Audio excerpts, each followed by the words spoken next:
그때 여기에 필홀 구멍 채우기 버튼이 체크가 해제되어 있다면 잘랐을 때 구멍이 나 있어요. 노마드 스컬프가 업데이트가 되면서 자잘하게 바뀐 부분들이 많이 있는데, 우리가 작업을 하면서 알아두면 도움이 되는 자잘한 팁들을 소개해 보는 영상을 준비해 보게 되었습니다.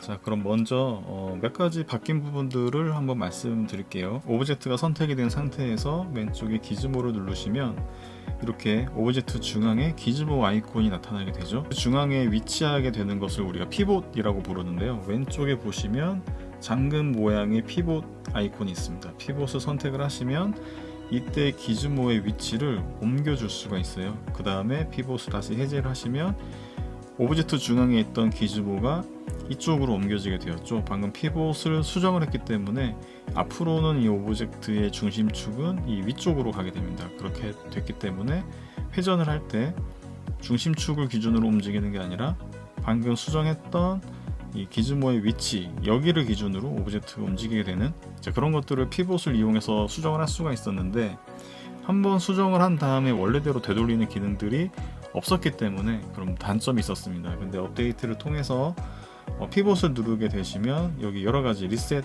해당하는 내용들이 추가가 됐는데, 센터를 눌러주시면 다시 원래대로 오브젝트의 중심축으로 자동으로 돌아가게 됩니다.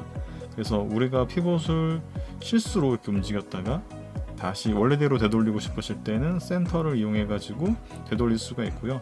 바람을 눌러주시면 바로 맨 아래쪽으로 움직이게 됩니다. 여기 얼라인이 있는데 이 피봇도 이런 식으로 기즈모의 축을 회전을 할 수가 있어요. 이런 부분들이 이렇게 활성화가 됐을 때 오브젝트를 컨트롤하기가 좀 쉽지가 않은 각도를 가지고 있게 되거든요. 이런 부분들을 얼라인을 통해서 실질적으로는 우리가 이렇게 돌아가 있는 작업을 했지만 조작하기 불편하기 때문에 얼라인을 통해서 항상 수직 수평을 유지하게 되는 기즈모로 만들어 줄 수가 있습니다. 이 상태에서 피봇을 다시 해제를 해주시면 작업이 적용이 되는 부분이고요. 이제 이 피봇 기능이 추가가 됐고, 초기 설정에서 이 기즈모가 선택이 된 상태에서 오른쪽 위에 설정 기즈모 세팅 기즈모에 가보시면 여기 보시면 위젯 사이즈가 있습니다. 기본적으로는 이 위젯 사이즈가 굉장히 좀 컸을 거예요.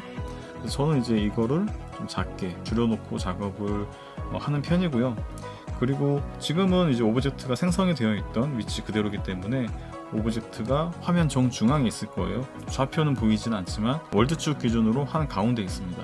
그런데 우리가 이렇게 움직이고 났을 때 어디가 정중앙인지 알 수가 없거든요. 어디가 중앙의 위치인지 알 수가 없는데, 그거를 알아보기 위해서는 신 항목에서 애드를 누르신 다음에 오브젝트를 하나 생성을 하시면 이렇게 나타나게 되잖아요. 여기 위치가 정중앙의 위치거든요. 이렇게 우리가 옮겼을 때 어디가 정중앙의 위치인지 인지하기가 쉽지가 않습니다. 그럴 때 오른쪽 상단의 세팅 기즈모에서 Move Origin을 눌러주시면 이렇게 원래대로 돌아갑니다.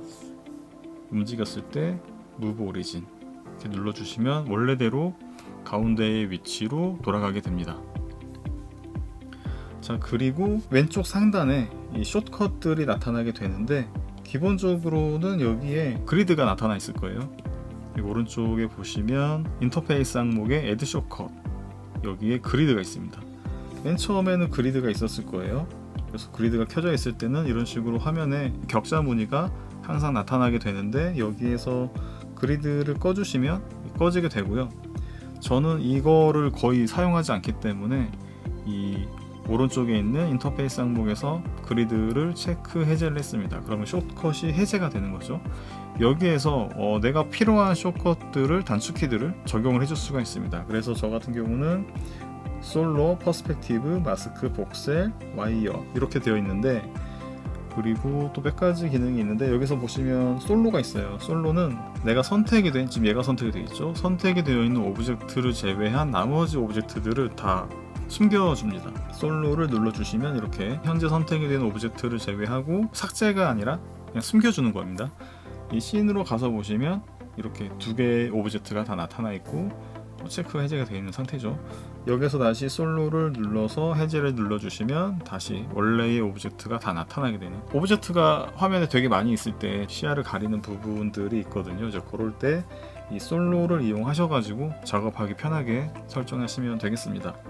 자, 그리고 자, 여기 우리가 이제 멀티 레졸루션에서 서브 디바이드를 이용해가지고 폴리곤의 양을 굉장히 늘려줄 수가 있잖아요. 폴리곤의 양이 늘어날수록 이렇게 디테일한 작업을 할 수 있게 되는데, 스무스를 이용해가지고 부드럽게 작업을 해야 되는데 폴리곤의 양이 많이 늘어나는 만큼 스무스나 이런 것들을 이용해가지고 작업을 할 때 생각보다 잘 이렇게 적용이 되지 않는 그런 것들을 겪어보신 분들이 꽤 계실 겁니다. 그럴 때는 이 멀티 레졸루션에서 서브 디바이드가 지금 굉장히 많은 단계가 누적이 되어 있는 걸 알 수가 있는데, 이 그래프를 줄여주신 다음에 스무스를 하시면 좀 더 잘 적용이 됩니다. 그 다음에 다시 그래프를 올려서 그 다음 작업을 진행하시면 되고요. 사실은 처음부터 무작정 이 서브 디바이드 단계를 올린 다음에 작업을 하는 거는 절대 옳은 방법은 아니고요.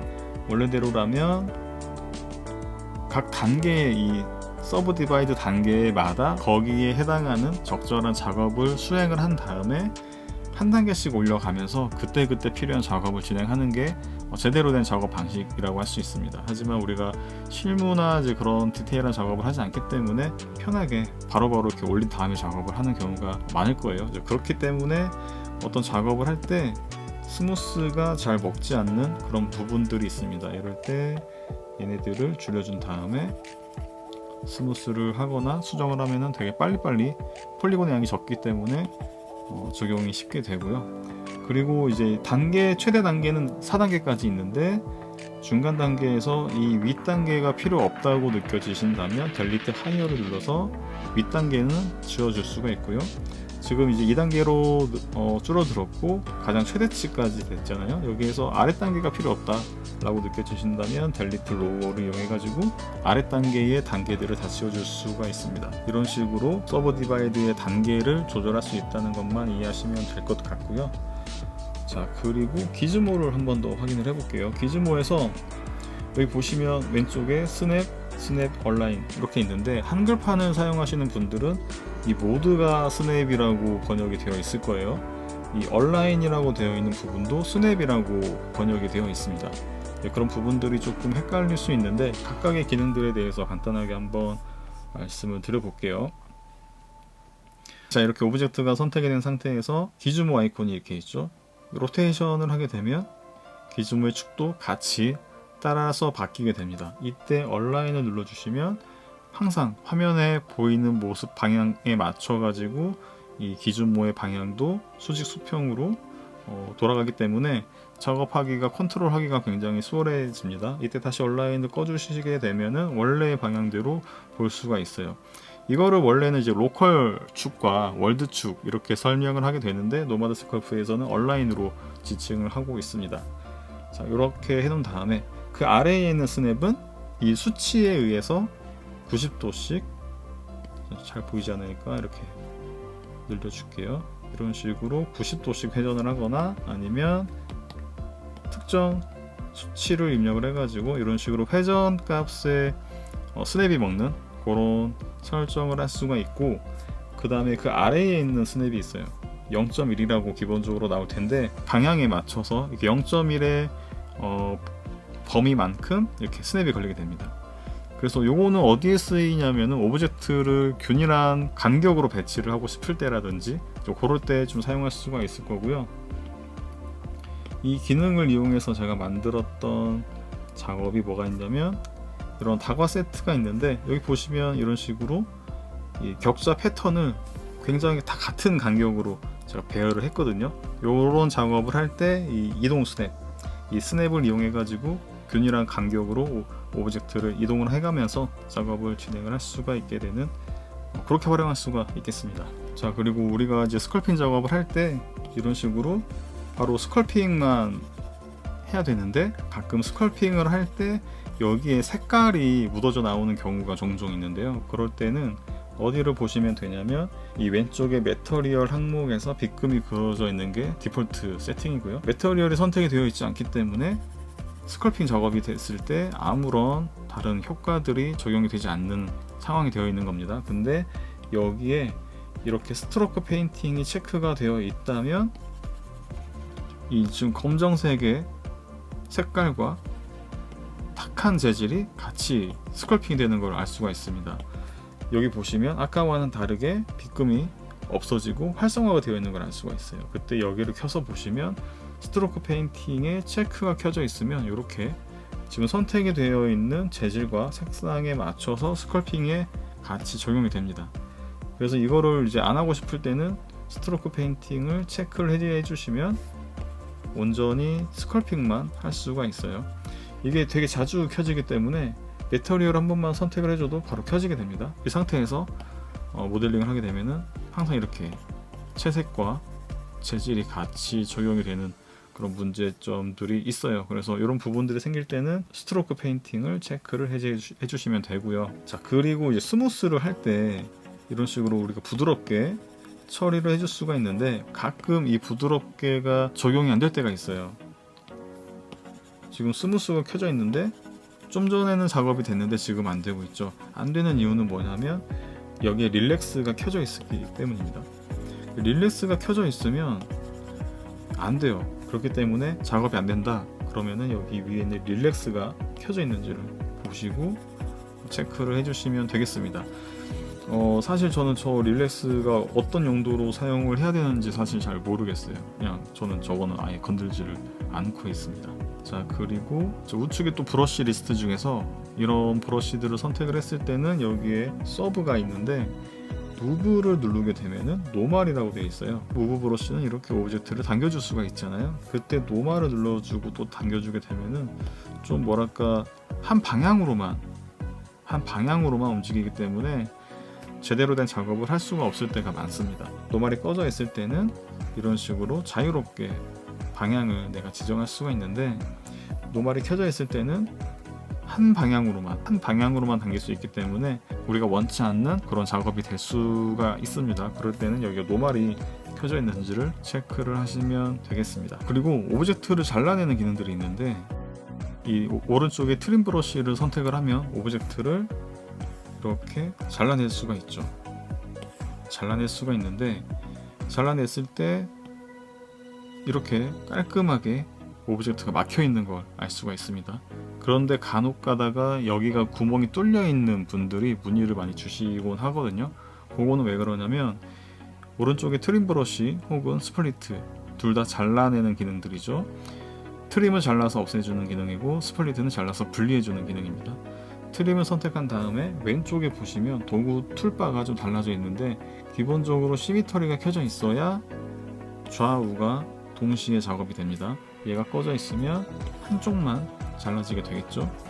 그때 여기에 필홀 구멍 채우기 버튼이 체크가 해제되어 있다면 잘랐을 때 구멍이 나 있어요.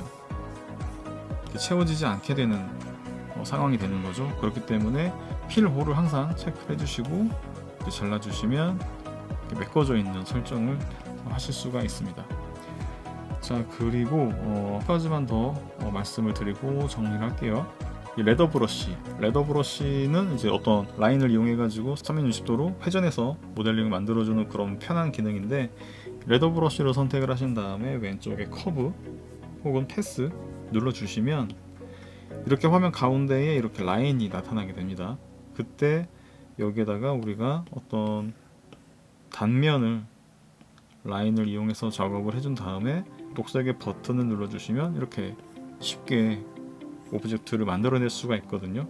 자, 그런데 가끔 이 패스를 눌러도 여기 가운데에 있는 라인이 없을 때가 종종 있는데 그때는 여기 왼쪽에 픽스드라는 아이콘이 꺼져 있을 경우에는 라인이 나타나지 않게 됩니다. 어디를 기준으로 만들어야 될지 인지하기 쉽지가 않게 되는데 그때 여기를 픽스드를 켜주시면 라인이 나타나게 됩니다. 이런 식으로 단면을 이용해서 오브젝트를 만들었을 때 이제 이게 만들어졌다고 가정을 할게요. 자, 활성화를 시키겠습니다. 밸리데이트를 눌러서 오브젝트를 활성화를 시켜줬어요. 자, 그런데 이때 오브젝트가 0점축이 아닐 겁니다. 무슨 얘기냐면 도형을 한번 꺼내보도록 하겠습니다. 도형을 하나 생성하시면 이 도형의 위치가 화면의 정중앙이에요. 근데 우리가 레더 브러쉬를 이용해 가지고 만들었던 이 오브젝트는 좀 틀어져 있죠. 임의의 위치에서 우리가 도형을 만들었기 때문에 0점 좌표의 오브젝트가 만들어지지 않게 됩니다. 이 오브젝트가 기즈모 선택이 된 상태에서 설정 기즈모에서 무브 오리진으로 옮겨 주셔야 돼요.